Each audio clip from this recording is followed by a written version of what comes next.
Good morning সবাইকে। Sunday সকালবেলা উঠে সব কাজ সেরে নিয়ে ব্রেকফাস্ট করলাম। খুব হালকা পাতলা ব্রেকফাস্ট করে নিয়ে বর বলতে চলো আজকে আমরা বাইরে লাঞ্চ করব। আমি তো শুনে ওয়াও কি মজা। দুজনে এত ব্যস্ত থাকি, ব্যস্ততার মধ্যে যে এতটা সময় দুজনে একসাথে কাটানো যায়, সত্যি সানডেটা দারুণ ছিল।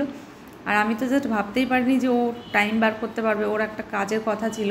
কিন্তু আমি তো সত্যিই সারপ্রাইজ যে আমরা বাইরে লাঞ্চ করতে যাব। বেশ অনেক দিনই আমরা কোথাও বেরোই না, এত কাজ, দুজনারই এত কাজের চাপ ঘরে বাইরে। তো আমরা ঠিক করলাম গুগল সার্চ করে যে আমরা রায়গঞ্জ প্যান্টালুন্সের ওপরে ভূমি আছে, ভূমিতে যাব। তো আমরা যথারীতি চলে গেলাম লোকেশান দেখে। আগে কখনো যাইনি ওখানে। আমার তো অ্যাম্বিয়েন্সটা দারুণ লেগেছে। দেখো, এটা কিন্তু ভেতরে পার্কিং রয়েছে, এটা ফ্রন্ট পজিশন। ফ্রন্টটা আমি তো ঘাড় উঁচু করে দেখছিলাম, মাই গড কত উঁচু আর এতটা সুন্দর ভেতরটা। তোমাদের দেখাচ্ছি, চলো দেখতে থাকো। তো পার্কিংও তো ভেতরেই, বাইরে রেখে দিয়েছিল বর গাড়ি। তারপরে ওইখান থেকে সিকিউরিটি বললো ভেতরে পার্কিং আছে। বাট পার্কিংয়ের জায়গাটা এত রোদ যে খুব প্রবলেম হচ্ছিলো। ও বলছে যে গাড়িটার ওপরে এত রোদ পড়বে, সেই একভাবে 2 ঘন্টা ধরে রোদ পাবে। যাই হোক, কোনো উপায় নেই, রাখতেই হবে। তো আমি ভেতরে ভেবেছিলাম এদিক দিয়ে রাস্তা, কিন্তু এদিক দিয়ে না। তারপরে আবার আমরা লিফটে গেলাম, সেটা অন্যদিকে। সেখান দিয়ে আমরা গেলাম, গিয়ে দেখো এন্ট্রিটা কত সুন্দর, সত্যিই সুন্দর ছিল এটা। অ্যাকচুয়ালি এটা ভেতরে স্মার্ট বাজার, প্যান্টালুন সব কিছুই আছে। খুব সুন্দর লেগেছে আমাদের। লিফটের মধ্যে উঠেও আমরা একটুখানি সেলফি তুলে নিয়েছি। তো এবার চলে আসলাম মেন রিসেপশানে। খুব সুন্দর, আমার তো এত ভালো লেগেছে। আমি তো আগে দাঁড়িয়ে কটা সেলফি তুলে নিয়েছি। বর বলছে চলো চলো, আমি দাঁড়াও, এত সুন্দর একটা জায়গা এসেছে, একটু ছবি তুলবো না? তো যথারীতি চলে গেলাম। দেখো তোমরা ভেতরটা কত সুন্দর। আমরা লাঞ্চের জায়গায় চলে গেছিলাম, পরে তোমাদেরকে ভিডিওটা আবার দেখাবো। তো লাঞ্চের জায়গায় ঢুকে পড়েছি। লাঞ্চের জায়গাটা এত সুন্দর, আমার তো খুব ভালো লেগেছে। ওখানে টিভিও চলছিলো, আর বরমশাই তো খেলা দেখতেই ব্যস্ত ছিল। তো দেখো জায়গাটা দেখে নাও, এত সুন্দর। বেশ তোমার ফ্যামিলি নিয়ে গিয়ে বসে খেলেও ভালো মতো জায়গা রয়েছে। আর ভেতরের অ্যাম্বিয়েন্সটা খুব সুন্দর। এখানে ক্যান্ডেল লাইট ডিনারেরও ব্যবস্থা রয়েছে। তো আমরা তো ঠিক করতে পারছিলাম না যে রাইস খাবো না ব্রেডের কোনো আইটেম খাবো। মেনু কার্ড দেখে দেখে পাগল হয়ে যাচ্ছি দুজনে, এত হাসি লাগছে। আমি বলছি দেখো, আর দেখতেই হবে না মেনু কার্ড, আমি তো কিছু বুঝতেই পারছি না কি করব।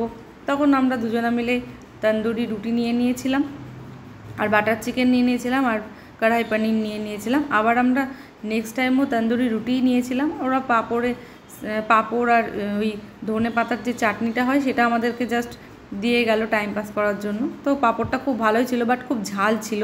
বরের তো ভালোই লাগছিলো, আমি একটু ঝাল কমই খাই। তো দেখো আমরা সেখানে গিয়েও বসে বসে সেলফি তুলছিলাম। এত সুন্দর জায়গা, সেলফি না তুলে কি পারা যায়? আর দুজনের তো একসাথে টাইম কাটানোর মতন সেরকম ফুরসত হয় না বাইরে বেরিয়ে। সানডেটাও তাই, প্রত্যেক সানডে তো আর এইভাবে আনন্দ করা যায় না। যাই হোক, গোটা দিনটাই খুব মজা করছি আমরা। তারপরে আমরা খাবার দাবার খেয়ে বেরিয়ে আসলাম। বেরিয়ে এসে পুরো জায়গাটা ঘুরলাম। দেখো এখানে একটা ক্যাফে রয়েছে।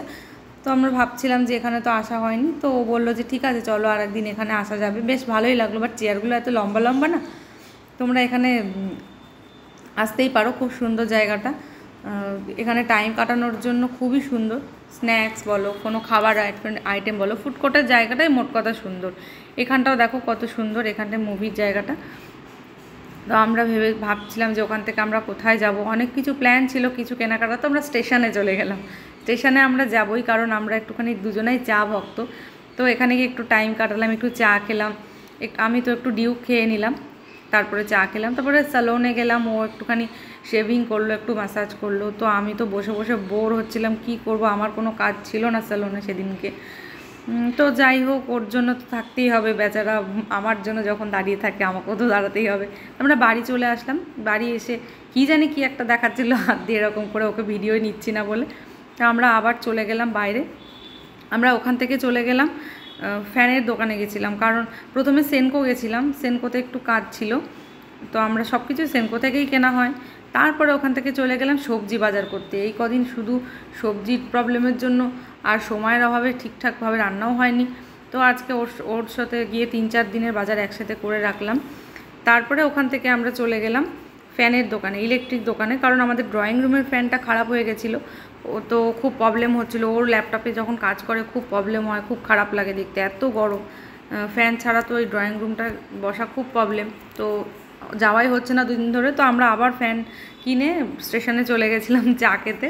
আমরা স্টেশনটা যাতায়াতের রাস্তায় পড়ে, আর ওই দোকানটায় চা আমরা খেতে খুব ভালোবাসি, কারণ ওখানে অনেকটা চেয়ার দিয়ে বসার জায়গা আছে, প্রচুর মানুষ ওখানে আড্ডা মারে। দেখো বাড়ি ফিরে এত সুন্দর একটা অ্যাম্বিয়েন্স, আমি তো জাস্ট ভাবতে পারিনি এতটা গরম। যদিও সারাদিন ঘুরেছি বলে গরমটা ফিল হয়নি, কিন্তু গরমের পরে এত সুন্দর একটা বৃষ্টি। তো আবার রাতে যা যা কাজ করা সেগুলো করে নিলাম, করে নেওয়ার পরে সব সেরে ফ্রেশ হয়ে একটু বৃষ্টি দেখছিলাম, তারপরে রান্নাঘরে চলে গেলাম। অ্যাজ ইউজুয়াল রাতের জন্য রুটি আর তরকারি তো ছিলই। দেখো সকালের খাবারও আমি কেটে কুটে রেডি করে রেখে দিয়েছি, কারণ বরমশাই সকালবেলা উঠে সময় থাকে না। তো দেখো আমরা ডিনার করে শুতে যাওয়ার সময় তো কত বৃষ্টি, কালকের ঘুমটা খুব ভালো হয়েছিল। আর আমার চ্যানেলটা ভালো লাগলে অবশ্যই একটা লাইক কমেন্ট সাবস্ক্রাইব করে দিও। টাটা।